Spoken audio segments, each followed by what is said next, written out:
Today, we're diving into one of the most important conversations happening in Canada, the profound, unbreakable connection between historical trauma and the spirit of the treaties.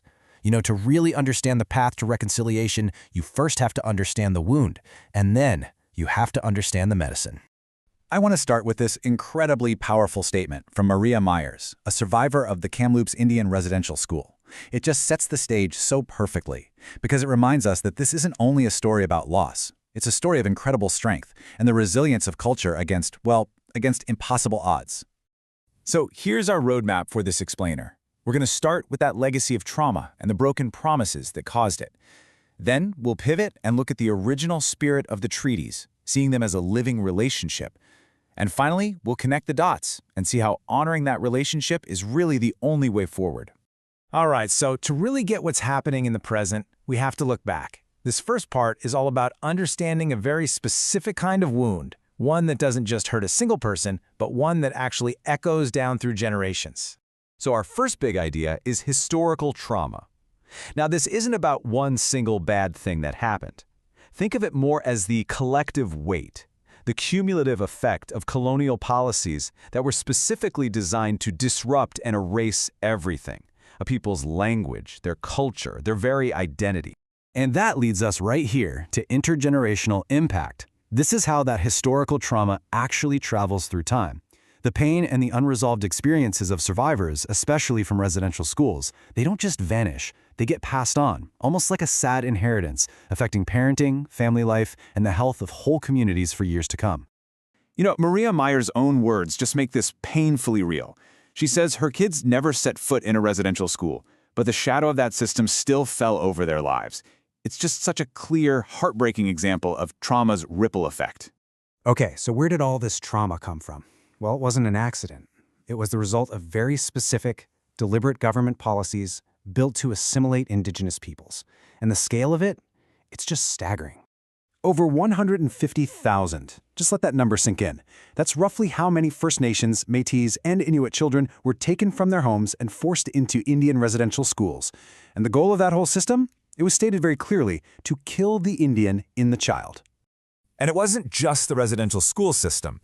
We also had what's known as the 60s scoop, where an estimated 20,000 Indigenous kids were taken from their families and adopted out, most of them to non-Indigenous homes. And the consequences of all this? They've been absolutely devastating, and they're very well documented.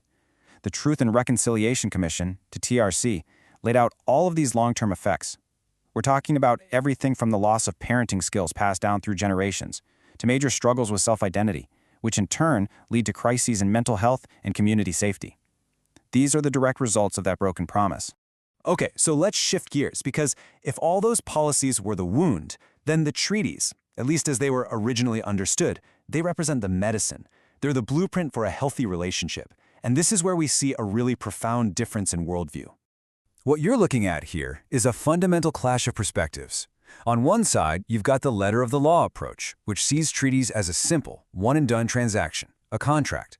But on the other side, you have the Indigenous understanding of spirit and intent, and that sees treaties as sacred, living agreements about how to share a country, built on a relationship of respect that needs constant care. This metaphor from the Six Nations of the Iroquois Confederacy just captures that spirit so beautifully. A treaty isn't some dusty document you sign and then file away. It's a silver chain of friendship, connecting peoples. And just like any silver, it can get tarnished over time. So the responsibility of everyone involved is to come together again and again to polish that chain and keep the friendship strong and bright. So that begs the question, right? How do we know the true spirit and intent of these agreements, especially when the written documents often only tell one side of the story? Well, the answer is found in Indigenous knowledge systems, and specifically in the power of oral tradition. Now, for Indigenous peoples, oral history isn't just telling stories or making things up. It is a very rigorous, very disciplined way of keeping knowledge safe.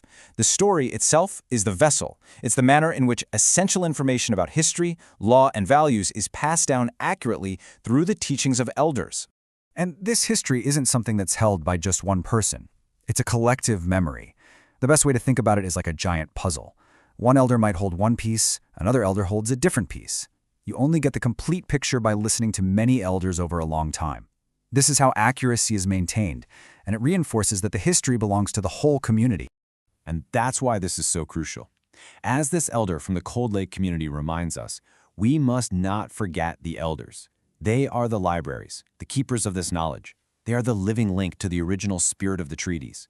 Their wisdom is absolutely the key to understanding the relationship as it was always meant to be. So we've looked at the two sides of this coin now, the deep, deep wound of historical trauma and the intended medicine of the treaties.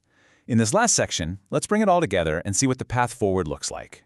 And this really gets to the heart of our whole explainer today. Healing from historical trauma. It isn't just about launching a few new programs here and there. Real lasting healing can only happen by repairing the fundamental relationship between peoples, a repair that has to be guided by that original spirit and intent of the treaties. This is why you'll often hear the phrase, "We are all treaty people." And it's so much more than just a slogan. It's a powerful reminder that these agreements weren't just made between governments and a few First Nations. They created a lasting relationship with mutual responsibilities that involve every single person who lives on this land, Indigenous and non-Indigenous. And so we're going to end with a question for all of us to reflect on.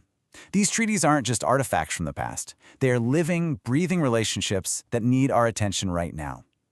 Polishing that silver chain of friendship, it isn't just a job for politicians, it's a responsibility we all share.